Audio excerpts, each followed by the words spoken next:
ભાવ છે તમારો કે જે છે તે ધર્યું છે એમાં જ બધું માન લેજો, વાંધો નહીં. ભગવાન તો ભાવના ભૂખ્યા છે.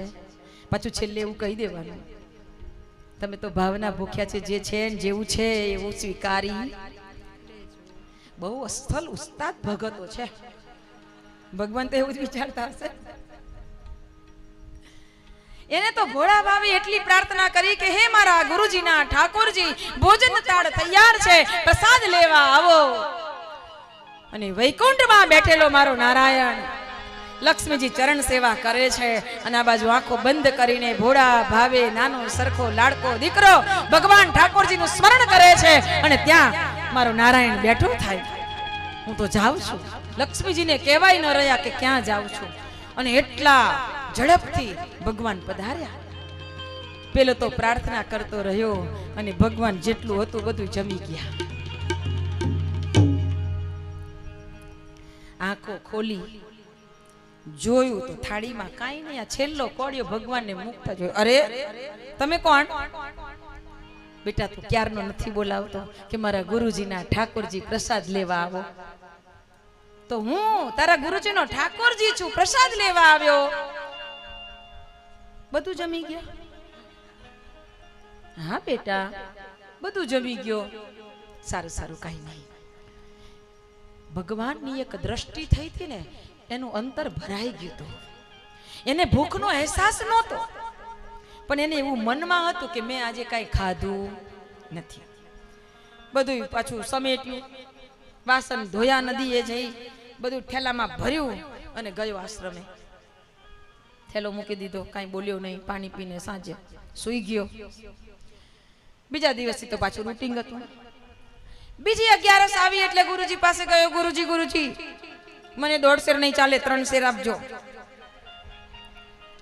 અલ્યા આટલું નાનું ડેટા જેવું 3 શેર? હા તો 3 શેર. ગુરુજીને થયું કે બિચારાને ભૂખ વધારે લાગતી હશે ને આપણે એને માંડ માંડ કઈ એ કરીએ ના ચાલે. એટલે એના પેલાને કીધું કે ભાઈ એને 3 શેર લોટ આપજે. 3 શેર લોટ લઈને ગયો. ફરીથી એ જ રોટલા બનાવ્યા, શાક બનાવ્યું, થાળી પીરસી.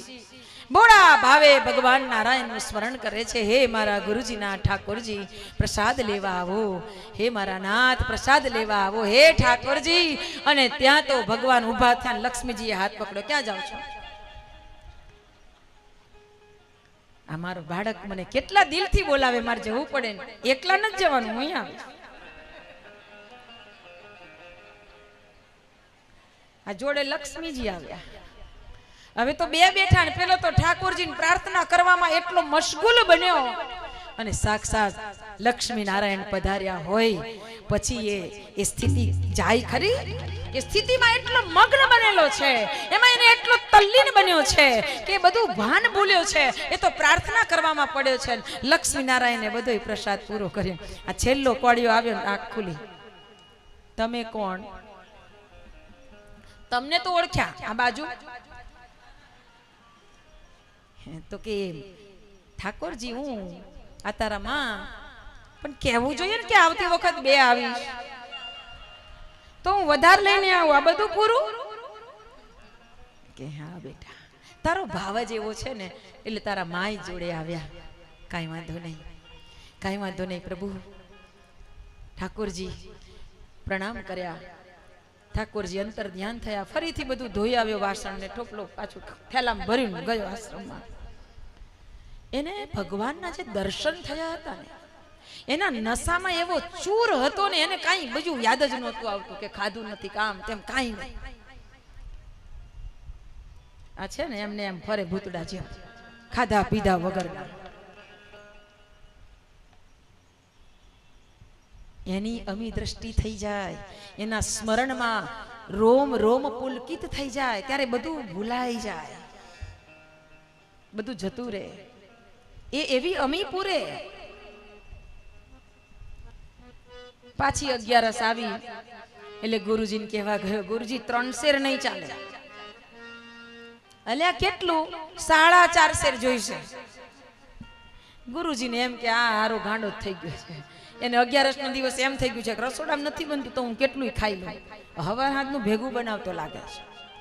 એટલે ગુરુજીએ પેલા કીધું એને વધારે આપજે, તો વધારે લોટ લીધો ને પાછો ગયો, એને ફરીથી બનાવ્યું અને ફરીથી થાળીમાં રોટલા અને મોટા કટોરામાં શાક મૂક્યું ને હે પ્રાર્થના કરવાની શરૂ કરી છે. અને જ્યાં લક્ષ્મી નારાયણ રાહ જોઈને જ બેઠા હતા કે આજે મારો બાળ, મારો ભક્ત, બાળકોના હૃદયની જે ભાવના હોય છે ને એ એટલી બધી નિખાલસ હોય છે કે ભગવાન રાહ જોતા હોય ક્યારે બૂમ પાડીને દોડવું. આ પેલા ગામડાઓમાં આમ સમૂહ ભોજન હોય ત્યારે પેલો સાદ પાડવા નીકળે ને, ગામના પરગામના જેટલા ભેગા થયા હોય એ પ્રસાદ લેવા આવજો એવી બૂમ પાડવા નીકળે ને, અને એમ બૂમ પાડવાની રાહ જોઈને બેઠા હોય ને બધા, અને જેવી બૂમ પડે એમ ફટાફટ નીકળવા મળે ને એમ લક્ષ્મી નારાયણ એમ તૈયાર જ હતા કે જેવો બોલાવે ને એવું દોડવું. હજી તો આમ બે હાથ જોડી પ્રાર્થના કરે એમ, હે મારા ગુરુજીના ઠાકોરજી. ત્યાં તો લક્ષ્મી નારાયણ ઉભા થઈ ગયા, ચાલો. અને ત્યાં નારાયણને મળવા માટે ભગવાન શિવ આવ્યા. શિવજી કે અરે અરે પ્રભુ ક્યાં ચાલ્યા? અરે આવો આવો મહાદેવજી, આવો આવો, આ મારો ભક્ત મને બોલાવે છે પ્રસાદ લેવા એટલે જાઉં છું. ઓહો, તમે ભક્તનો પ્રસાદ લેવા જાવ તો મારે આવવું પડે. એવો કેવો ભક્ત હું તો જોઉં કે સ્વયં નારાયણ પ્રસાદ લેવા જાય. હા હા ચાલો. શિવજી આવ્યા. આજે વધારે જ હતું. આ ત્રણ બેઠા છે ને પેલો તો મગ્ન બન્યો છે. આહા, પ્રસાદ લેવાય છે. ત્રણેય પ્રસાદ લીધો છે. છેલ્લો કોળિયો આવ્યો ને આંખ ખુલી, થાળીમાં પેલું જોયું, છપાસઠ કાંઈ નથી. એટલે એને ઊંચી નજર કરી કેટલા બેઠા છે, તો આજે ત્રણ હતા. એને કહ્યું કે નારાયણ એ ઠાકોરજી, અમારી માં તો સમજ્યા પણ આ હાપોલિયા વાળાને કોને લઈને આવ્યા છો? આ તો મહાદેવ છે. એમ તો તમે એને મહેમાન લઈને આવ્યા? કે હા, મારે ત્યાં મહેમાન થાય અને પછી મારી જોડે તો લાવવા પડે ને, અમારે ઘરે કાંઈ બનાવ્યું જ નહોતું. અરે પણ કહેવું તો જોઈએ બેટા, આ તો અચાનક મહેમાન આવે, અતિથિ કહેવાય. તિથિ વગરનો આવીને ઉભો રહે એને અતિથિ કહેવાય, એને પછી આપણે આપવું જ પડે. સારું સારું, બધાને પ્રણામ કર્યા. એ જ પાછો નસો છે, ફરીથી એ જ રૂટીન, ફરી બીજી 11, ફરીથી વધારે માંગવાનું, ફરીથી લઈને ગયો. સતીએ પૂછ્યું શિવજીને. હવે તો શિવજીને રંગ લાગ્યો, ચટાકો લાગ્યો. નારાયણને કીધું તું કે આવતી 11 એકલા ન જતા, હું આવીશ. તો કે ભલે. અને જેવી 11 ઠાકોરજીની પ્રાર્થના થઈને શિવજી ઉભા થયા અને સતી કે ઉભા રહો, ક્યાં જાવ છો? આ નારાયણનો એવો ભગત છે ને, એને જે રસોઈ બનાવી હતી, દેવી તમે ખાવ તો આમ બીજું કઈ ભૂલી જ જાઓ, તો મારે આવું. આમ એક પછી એક વધતા ગયા. પછી બ્રહ્માજી આવ્યા, બ્રહ્માણી આવ્યા, અને વધતું ગયું ખાવાનું. 15 શેર લોટ આવ્યો. હવે 15 શેર લોટના રોટલા હવારનો બેહે તો હાજે થઈ રહ્યા. આ તો 11 થી હવારનું નીકળ્યો ને આખું પોટલું લીધું 15 શેર લોટનું. કારણ કે એને એમ થઈ ગયું કે આજે તો મારે છે ને માપ વગરનું જ બનાવવું છે. બધા એક વધ્યા કરે ને એના કરતા માપ વગરનું બનાવવું છે. આજે જેવા નારાયણ નીકળ્યા, બ્રહ્માજી નીકળ્યા ને શિવજી નીકળવાની તૈયારી કરે ને ત્યાં બધા ગણો ભૂતડાઓ કેવા મળ્યા, ક્યાં જાવ છો? ઓહો, આ ભૂતાવડ કે હા મારો ભક્ત એવો છે ને. અને એ નાના મોટા જાડા પાતળા ઢીંગના લાંબા એ કાન વગરના કાન વાળા, આંખ વગરના આંખ વાળા, એ ઊંધા પગ વાળા સીધા પગ વાળા, એ લાંબા લાંબા મોટા ભૂતડાઓની ટોળી આવી ભાઈ. આખો વિસ્તાર બધો ભરાઈ ગયો. ભગવાન નારાયણ, બ્રહ્માજી, શિવ અને તમામ ગણો ભૂતડાઓ બધાય ડાકલા વગાડવા માંડ્યા ભાઈ. અને એવા ડાકલા વાગવા માંડ્યા, એવા ડાકલા વાગવા માંડ્યા, એવો અવાજ થવા માંડ્યો. પેલો તો કપડું પાથરીને રોટલા મૂક્યા છે, કટોરામાં શાક મૂક્યું છે, મોટા તપેલામાં શાક કર્યું. હે મારા ગુરુજીના ઠાકોરજી, પ્રસાદ લેવા આવો. અને ત્યાં ભગવાન ભોલાનાથે પોતાની ભૂતાવડને જોઈ હતી, એટલે ભૂતાવડને જોઈને ભગવાન ભોલાનાથે એ પ્રસાદને હાથ અડાડ્યો. ત્યાં તો મોટા મોટા તપેલા ભરાઈ ગયા.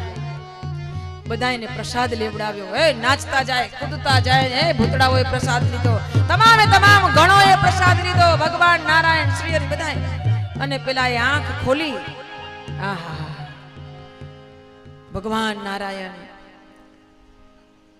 મહાદેવ, બ્રહ્માજી, તમામ ભૂતાવળ, તમામ ગણો, ઓહો, આ સૃષ્ટિની ઉત્પત્તિ સ્થિતિ અને લય કરનારા તમામ દેવતાઓ આ સૃષ્ટિના ભગવાન દિવ્ય દર્શન કરી અને દોઢિયો, એને દોડ સર ખાવા જોઈએ ને, દોઢિયો કે આ દોઢિયો ખુશ થઈ ગયો કે ઉભા રહો, હું મારા ગુરુજીને બોલાવી આવું. દોટ મૂકી, આશ્રમ નજીક હતો. ગુરુજી ચાલો. એટલે શું થયું? આ 15 શેર લોટ થઈ લઈ ગયો તો એ ખાઈ ગયો કે શું? ના ગુરુજી ચાલો તમને ભગવાનના દર્શન કરાવું. હે ભગવાનના દર્શન? આ હવે લાકડામાં જવાનો ટાઈમ થયો તોય અમને નથી થયા દર્શન ભગવાનના, તને થઈ ગયા? અરે ચાલો ગુરુજી. અને ગુરુજીનો હાથ પકડીને ખેંચીને લઈ આવ. ચાલો. આખો આશ્રમ દોડતો આવ્યો. હે ઠાકોરજી, અમારા ગુરુજી આવ્યા. ગુરુજી જુઓ ઠાકોરજી. ગુરુજી આમ ફાફા મારે, ક્યાં છે? ગુરુજીને દર્શન થતા નથી. ગુરુજીને દર્શન નથી થતા ને દોડિયો દર્શન કરે છે. ગુરુજી કહે કે હે દોડિયા, ખોટે હું મને ખેંચી લાવ્યો છું, અહીંયા ક્યાંય કાંઈ દેખાતું નથી. અરે ગુરુજી, તમને ભગવાનના દર્શન ન થયા? ના રે ના, મને તો અહીંયા કાંઈ કોઈના દર્શન થતા નથી. ત્યારે દોઢિયાએ બે હાથ જોડીને આંખોમાં આંસુ ભર્યા છે. હે પ્રભુ, એ પરમાત્મા, મારી એક એકાદશી સફળ થઈ હોય ને, તમે એકાદશીનો પ્રસાદ મારા હાથનો જમ્યા હોય ને, તો મારા ગુરુજીને દર્શન કરાવો, મારા ગુરુજીને દર્શન કરાવો. અને ત્યારે ભગવાન શ્રી હરિ નારાયણ, દેવાદિદેવ મહાદેવ, કૈલાસપતિ પરમાત્મા અને બ્રહ્માજીએ દર્શન આપ્યા છે. અને આ દર્શન કરીને ગુરુજી ગદગદ થયા છે કે વાહ મારા દોડિયા, તું આજે મારા આશ્રમમાં આવ્યો અને આજે મારા આશ્રમની રોનક વધારી દીધી. ભાઈ, આશ્રમવાસીઓને ભગવાનના દર્શન કરાવી દીધા. શિષ્ય બને ને તો એવા બનવા જોઈએ. શિષ્ય બનો તો એવા બનવા જોઈએ કે સદગુરુના આશ્રમમાં જાઓ ને તો એ આશ્રમની રોનક આપણા ગયા પછી બદલાઈ જવી જોઈએ. એવા આપણા કર્મ હોવા જોઈએ, એવા આપણી નિષ્ઠા હોવી જોઈએ, આપણી ભક્તિ હોવી જોઈએ. આ દોઢિયાના કારણે બધાને દર્શન થયા. ગુરુજીએ તો દોઢિયાને ઉચકી લીધો કે બેટા, તારા કારણે તો અમે જગત જીતી ગયા. જગન્નાથના દર્શન થયા. અમારું તો સર્વ રીતે શુભ અને મંગલ તે કર્યું. તું તારું મંગલ કરવા આવ્યો હતો, પણ તારું મંગલ તો તે કરી દીધું, પણ તારા સાથે સાથે અમારા સૌનું મંગલ થયું. કારણ એક જ હતું કે એના હૃદયની અંદર એક નિખાલસ ભક્તિ હતી, એક નિખાલસ ભાવ હતો, એક શુદ્ધ પ્રેમ હતો, એક નિર્મળ હૃદય હતું ને, એક અનન્ય ભક્તિ હતી ને. એટલા માટે પ્રભુના દર્શન એના કારણે. કોણ જાણે કોના કારણે કોને શું મળી શકે. માટે કોઈની પણ ભક્તિ જોઈને, કોઈના પણ કામ જોઈને કોઈને પણ કદી રંજાડવા નહીં, કોઈને આડખીલી કરવી નહીં તો આશીર્વાદ તો નહીં મળે, પણ એના હૃદયની બદદુઆ મળી જશે ને તો ગુરુ પણ એને નહીં તારી શકે. યાદ રાખજો, એને ગુરુ પણ નહીં તારી શકે. માટે બહુ ધ્યાન રાખજો. પરમ પૂજ્ય ગુરુદેવ યુગ ઋષિ યુગ દ્રષ્ટા વેદ મૂર્તિ તપોનિષ્ઠ પંડિત શ્રી રામ શર્મા આચાર્યજીએ પોતાની ગુરુ સત્તા દાદા ગુરુદેવે જ્યારે એમને આદેશ કર્યો કે બેટા તું આંબલખેડામાં જન્મ, આંબલખેડાથી મથુરામાં લાવ્યા, મથુરામાં તપસ્થલીનું નિર્માણ કર્યું. અને તપસ્થલીના નિર્માણ પછી દાદા ગુરુદેવનો આદેશ થયો કે હવે તારે હરિના દ્વારની અંદર એક દિવ્ય આશ્રમની રચના કરવાની છે, આ યુગ તીર્થની રચના કરવાની છે. અને ત્યારે મારા ગુરુદેવ હરિદ્વારમાં ગયા અને જે જગ્યા દાદા ગુરુદેવે બતાવી એ જગ્યા ઉપર એટલા ઊંચા માણસથી ઊંચા ઘાસ ભરાયેલા રહેતા હતા, કીચડ રહેતું હતું, મગરમચ્છ રહેતા હતા. ત્યાં કોઈની હિંમત નહોતી જવાની. અને એ જમીન પસંદ કરી ત્યારે એ જમીનના માલિકે એમ કીધું કે આચાર્યજી, इतनी कीचड़ वाली जमीन को लेकर क्या करेंगे, मैं उससे बढ़िया जमीन आपको देता हूँ. ત્યારે ગુરુજીએ કહ્યું કે ના ભાઈ, તું મને ગમે તેટલી સારી જગ્યા આપે પણ મારી એ કામની નથી, કારણ કે મારા ગુરુજીએ મને આ જગ્યા બતાવી છે. એનું કારણ એ છે કે આ ભૂમિ ઉપર 7 ઋષિઓએ તપશ્ચર્યા કરી છે અને જે જગ્યા ઉપર વિશ્વામિત્ર ઋષિની મૂર્તિ છે એ જ જગ્યા ઉપર વિશ્વામિત્ર ઋષિએ તપશ્ચર્યા કરી હતી. અને જે જગ્યાએ માં ગાયત્રીનું મંદિર છે એની સામે જ છે, હે ને? એ જગ્યાએ માં ગાયત્રીએ વિશ્વામિત્ર ઋષિને આશીર્વાદ અને દર્શન આપ્યા હતા. આ એ તપસ્થલી છે, આ એ યુગ તીર્થ છે. અને એટલા માટે દાદા ગુરુદેવે નિર્દેશ કર્યો એ જ જગ્યા ઉપર શાંતિકુંજ હરિદ્વારની સ્થાપના થઈ છે, યુગ તીર્થની સ્થાપના થઈ છે. હજારો વર્ષોથી ગાયત્રી મહામંત્રથી પ્રણીત થયેલી એ જગ્યા છે, સામાન્ય જગ્યા નથી. અને એટલે માતાજી કહેતા કે આ જગ્યા ઉપર તો તમે ખાલી આવો ને તો પણ તમારા કેટલાય કર્મ બંધનોથી તમે મુક્ત થઈ જાવ છો. હે, એનો પુણ્ય પ્રભાવ એટલો બધો છે કે વાત ના પૂછો. પણ યાદ રાખજો કે તીર્થમાં જાવ ને ત્યારે એક મંત્ર એ લાખો મંત્ર બરાબર ફળ આપનાર છે. અને એક નિંદા એ પણ લાખો નિંદા કર્યા બરાબર છે. માટે એ સ્થાન ઉપર ગયા પછી બીજું કાંઈ પણ કરવાનું વિચારવાનું નહીં, કોઈની પણ ખોટી વાતો સાંભળવાની પણ નહીં. માત્ર ને માત્ર આટલું બધું 1500 કિલોમીટર દૂર જઈએ તો શું એ બધું કરવા જવાનું છે? ત્યાગ કરજો, સમર્પણ કરજો. કોઈને તકલીફ પડતી હોય ને તો થોડીક આપણે જગ્યા હાંકડી કરી દઈએ, હા તમે શાંતિથી સુવો, આ સેવા કરજો. પણ ત્યાં ગયા પછી રૂમની સફાઈ કરીને નીકળજો.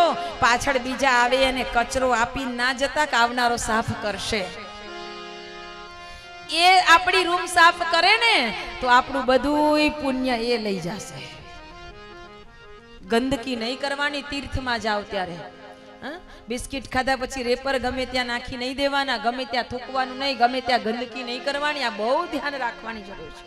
તીર્થોનું મહત્વ છે એવું. આ યુગ તીર્થ એ શાંતિકુંજ, અને એ શાંતિકુંજની સ્થાપના પરમ પૂજ્ય ગુરુદેવે કરી હોય ને એમના માટે નહીં, એમને જોયું હતું કે આવનારા સમયમાં મારી સાથે જોડાઈને મારા કાર્યને લઈને કેટલાય બધા મારા નાના બાળકો તડકો તાપ દુઃખ સુખ બધું જ સહન કરતા કરતા કામ કરશે તો એમને ઠરવાનું તો કોઈ સ્થાન જોઈશે ને.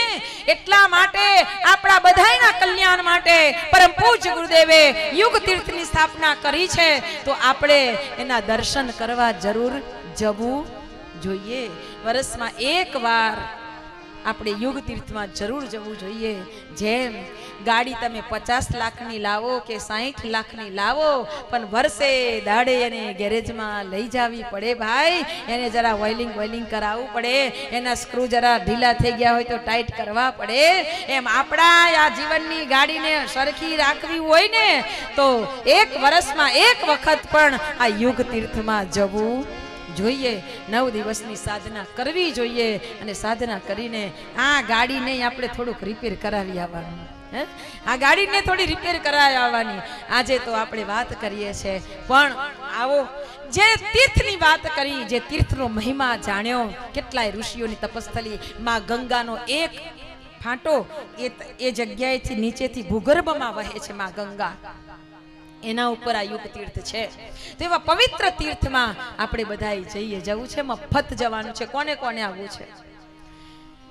મફત જવાનું છે. કોને કોને આવવું છે? ડરો છો હું નથી આવવું? અલા નથી પૈસા લેવાના, તમારે રિઝર્વેશન નથી કરાવવાનું, નથી આવવું? કરો ને ઊંચી આંગળી, મને ખબર પડે. ત્યાં કેવું પડશે ને મારે કે આટલા જણ આવીએ છીએ. બોલો, હે નથી આવું તમારે બધાને? આવું છે ને આમ કરો ને, આમ શું કરો છો? લઈ જશે કે નહીં લઈ જાય? લઈ જશે. હાલો 100% લઈ જવાના. શું 100% લઈ જવાના? આવું છે ને?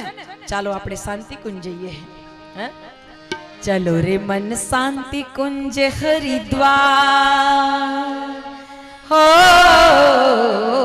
चलो रे मन शांति कुंज हरिद्वार, यहाँ है जग जननी का प्यार, गुरु है औधड़ दानी सुदासी जिनकी वाणी, ओ ओ गुरु है अवधड़ दानी, सुदासी जिनकी वाणी।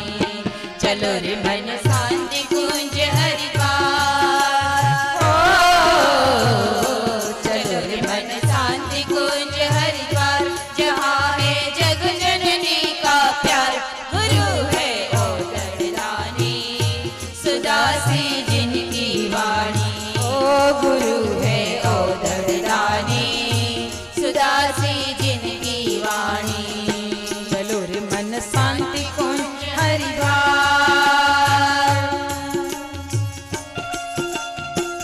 आंखों बंद करो, मन की शांति कुंज पहुंचो।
संवेदना हो बरसती संवेदना पुआर, जहाँ है जग जननी का प्यार।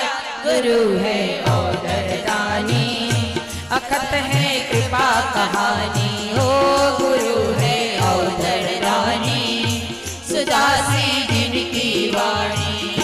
चलो रे मन शांति कुंज हरिद्वार,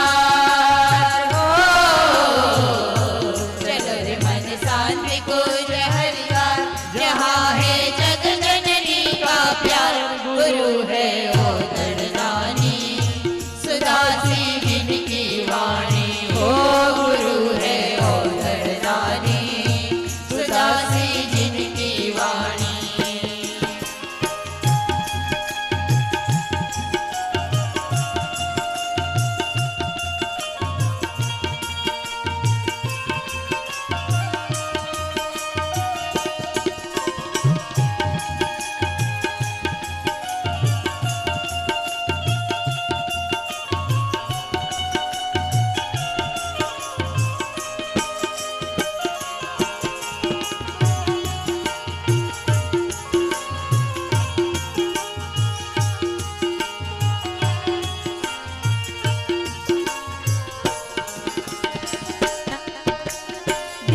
साधना कर प्रणाम को जाएंगे, ध्यान साधना कर प्रणाम को जाएंगे। फिर अपना जीवन सखी बनाएंगे, फिर अपना जीवन यज्ञ बनाएंगे। का प्राणों का संचार होगा, प्राणों का संचार, जहाँ है जग जननी का प्यार। गुरु है अवधड़ दानी, दृष्टि जिनकी कल्याणी। ओ गुरु है अवधड़ दानी, सुदासी जिनकी वाणी। चलो रे मन शांति कुंज हरिद्वार, ओ चलो रे मन शांति कुंज हरिद्वार, जहाँ है जग जननी का प्यार। गुरु है अवधड़ दानी, सुदासी जिनकी वाणी। गुरु है अवधड़ दानी, सुदासी जिनकी वाणी।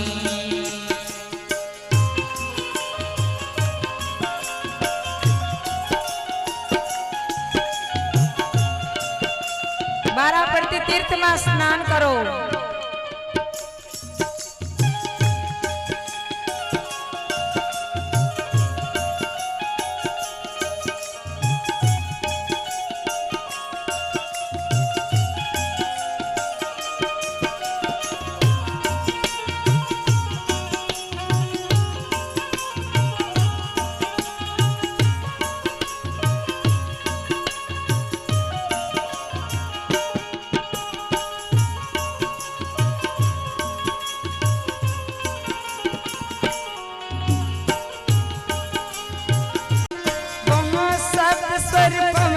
सभी कुछ पावन है।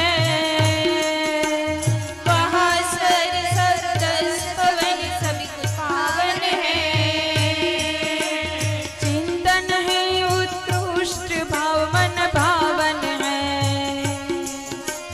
चिंतन है उत्कृष्ट भाव मन पावन है। साधना साधना है उसका आधार हो। साधना है उसका आधार जहाँ है जग जननी का प्यार। गुरु है औदड़दानी सुखी होते सब प्राणी। ओ गुरु है औदड़दानी सुदासी जिनकी वाणी। चलो रे मन शांति कुंज हरिद्वार हो। चलो रे मन शांति कुंज हरिद्वार जहाँ है जग जननी का प्यार। गुरु है औदड़दानी सुदासी जिनकी वाणी। गुरु है औदड़दानी सुदासी जिनकी वाणी। गुरुवाणी गुंजित है वह हवाओं में। प्रखर प्रेरणा लगती जो विपदाओं में। ओ गुरुवाणी गुंजित है वहाँ हवाओं में। प्रखर प्रेरणा बनती जो विपदाओं में। बहे आशा उमंग की धार। बहे आशा उमंग की धार जहाँ है जग जननी का प्यार। गुरु है औदड़दानी वचन जिनके वरदानी। ओ गुरु है औदड़दानी सुदासी जिनकी वाणी। चलो रे मन शांति कुंज हरिद्वार हो। चलो रे मन शांति कुंज हरिद्वार जहाँ है जग जननी का प्यार। गुरु है औदड़दानी सुदासी जिनकी वाणी। ओ गुरु है औदड़दानी सुदासी जिनकी वाणी।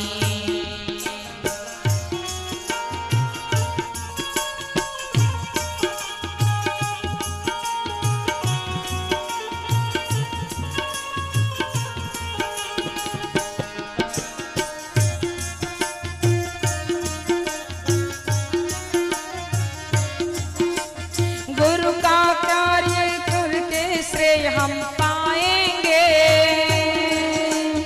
महाकाल के सहयोगी कहलाएंगे।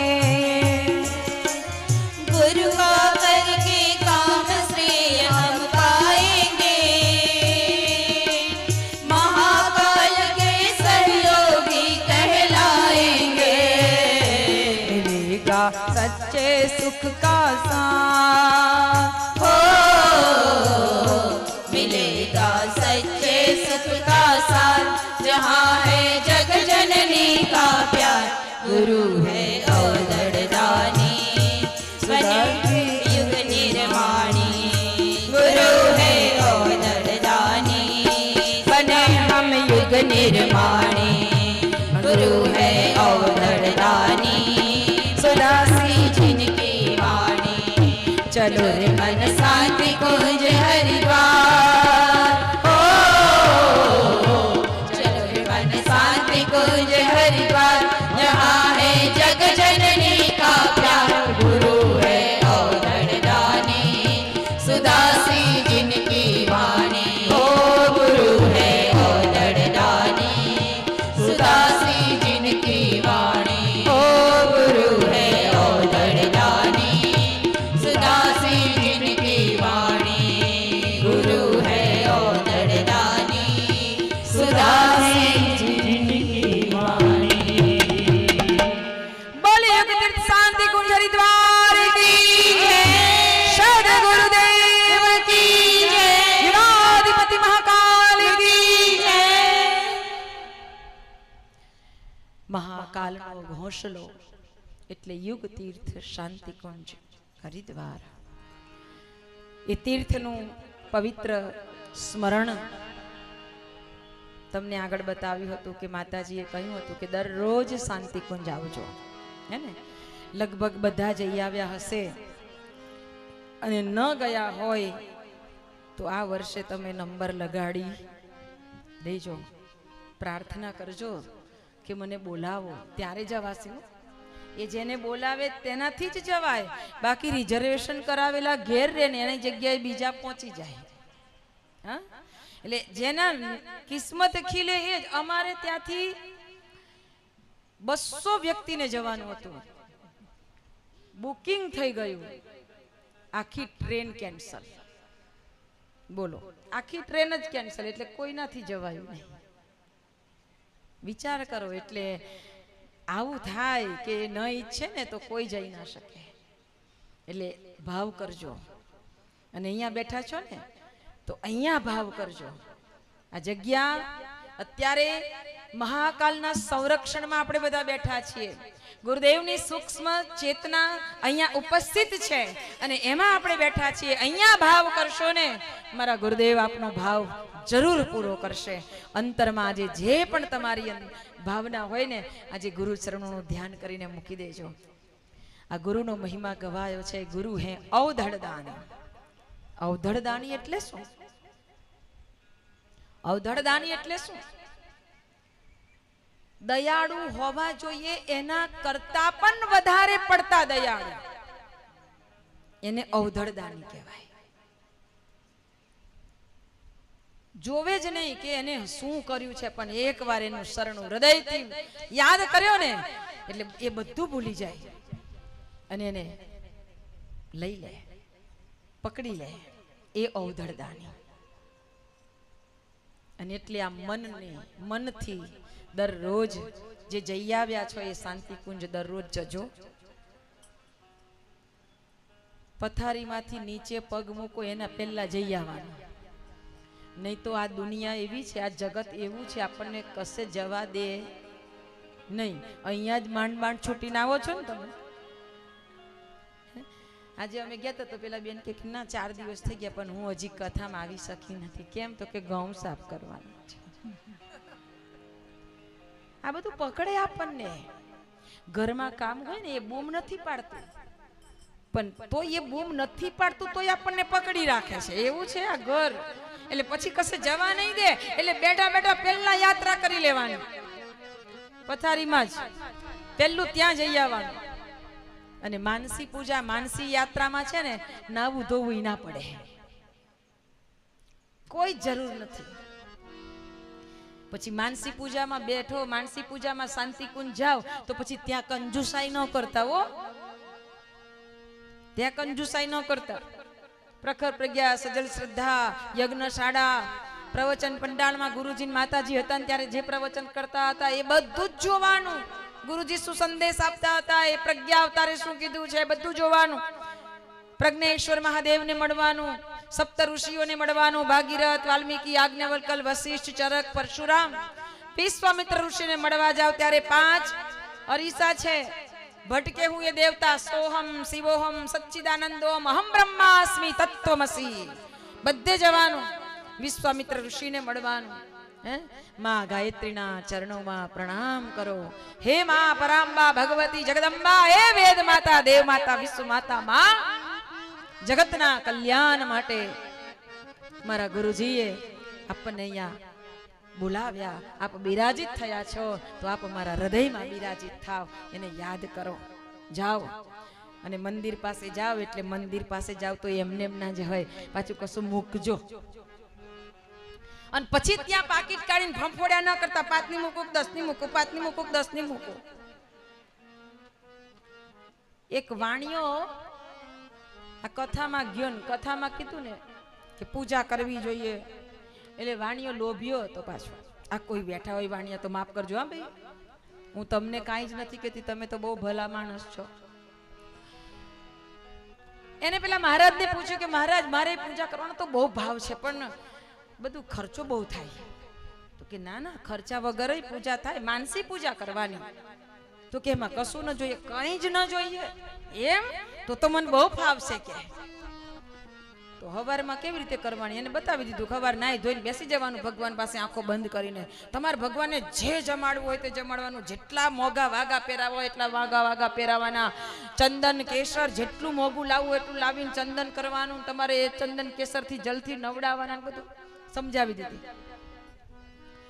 તો એને એક દિવસ ભગવાનને ખીર ધરાવી. માનસી પૂજાઓ ખીર ધરાવીને પાછો કહે જ નહીં કે પ્રભુ આરોગો. અંદર ફાફા જ માર્યા કરે. એટલે ભગવાનને પ્રગટ થઈને હાથ પકડ્યો કે હું કર્યા આપને કારનો હું બેઠો છું. તો કે પણ ખાંડ વધારે પડી ગઈ છે એટલે કાઢું છું. અલા માનસી પૂજા કરે છે ત્યાં તારી કા ખાંડ વપરાવાની હતી? એમ માનસી પૂજામાં જાવ તો 5 ની મૂકો 10 ની મૂકો ના કરતા પેલી 3 મીંડા વાળી જ મૂકવાની. હા, જેવી તેવી ના મૂકતા. કઈ જવાનું છે, ઓછી થવાની છે. પણ ઘણા એવા લોભિયા હોય, માતાજીના દર્શન કરીને પછી અખંડ દીપકના દર્શન કરવા જાઓ, ગુરુચરણ પાદુકાના દર્શન કરો, માતાજી બેસતા હતા એ સ્થાન ઉપર જાઓ, દીદી શ્રદ્ધેય બેઠા હોય ત્યાં જાઓ, બધાને પ્રણામ કરો. અને પછી ત્યાં કઈ મૂકવાનું હોય એમાં પછી કઈ કંજૂસી ન કરતા. મન ભાવે ભાવથી, જેટલો હૃદયનો ભાવ હોય એવું તમે એમાં ધરજો.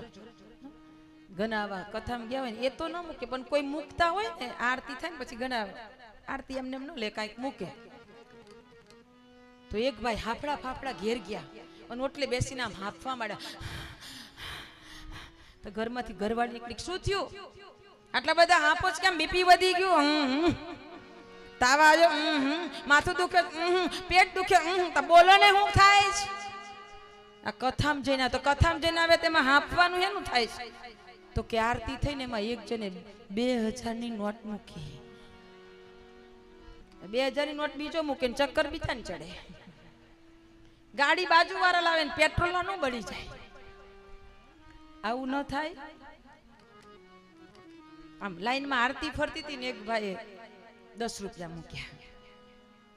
10 રૂપિયા મૂક્યા તો પાછળ વાળાએ 2000 ની નોટ મૂકી. અત્યારે તો 2000 ની બંધ ને એટલે 500 રૂપિયાની નોટ મૂકી. આ 500 રૂપિયાની નોટ મૂકી ને એટલે આગળ વાળા જેને 10 રૂપિયા મૂક્યા હતા ને એ પાછળ જોવા મળે. બહુ માલદાર લાગે છે, બહુ માલદાર લાગે છે કે 500 રૂપિયા આરતી મૂક્યા. પછી બધા આમ ધીરે ધીરે આરતી આગળ ગઈ ને એટલે પાછો ફરીને શેઠ હતો પાછો 10 રૂપિયા મૂક્યા હતા. એને પાછા વળીને કીધું ધંધો સારો ચાલતો લાગે છે નહીં? તો કે ના ના ભાઈ, હું તો એક સામાન્ય માણસ છું. તો કે નાના તમે આરતી 500 મૂક્યા? તો કે આ તમે ખિસ્સામાંથી કરતા હતા ને તે નીચે પડી ગયા. એટલે મને એમ કે તમારે મૂકવાની હશે.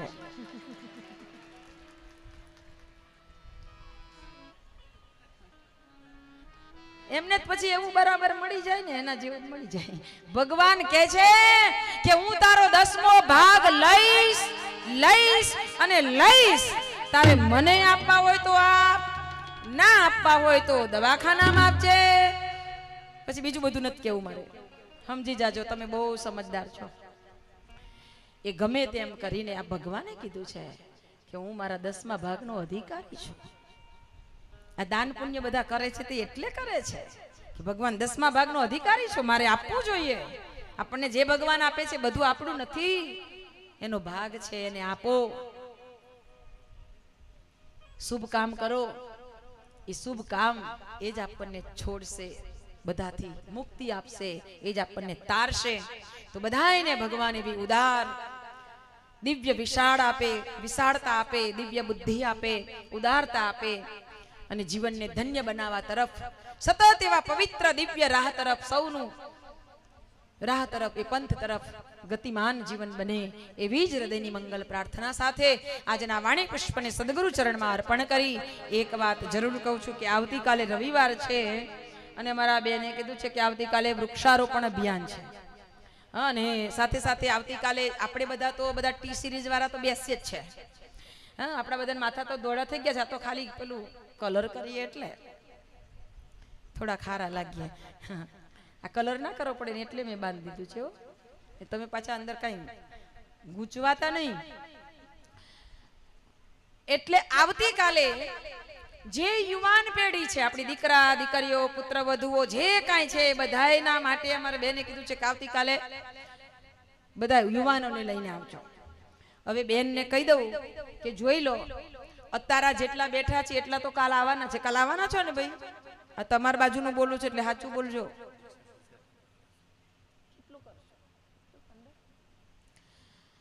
તો અમે અમારા છોકરાને ને વહુઓને લઈને આવીશું તો ક્યાં બેસાડશું એમ પૂછી લ્યો. પ્રશ્ન પૂછજો આ બેનને. અત્યારે બધું પૂરેપૂરું ચિક્કાર ભરેલું છે તો બીજાને લઈને આવવાના છે, એને ક્યાં બેસાડશો એ કહી દો, એટલે વ્યવસ્થા હવેરાથી કરવા માંડે. હો, કહી દેજો, બરાબર? તો આવતીકાલે વૃક્ષારોપણ અભિયાન છે, એ બધો એનો ટાઈમ ને આ તે બધું એ સૂચના આપશે. અને કાલે યુવાનો માટે ખાસ, અને આવતીકાલે જે ગુરુનો મહિમા આપણે આટલા 5-5 દિવસથી ગાઈએ છીએ ને, એ ગુરુને સાથે આપણે પાકું કનેક્શન કરવાનું છે. આવતીકાલે દીક્ષા સંસ્કાર છે, એટલે બધાએ ખાસ ખાસ આવવાનું, આપણા બાળકોને ખાસ લાવવાના છે. બરાબર?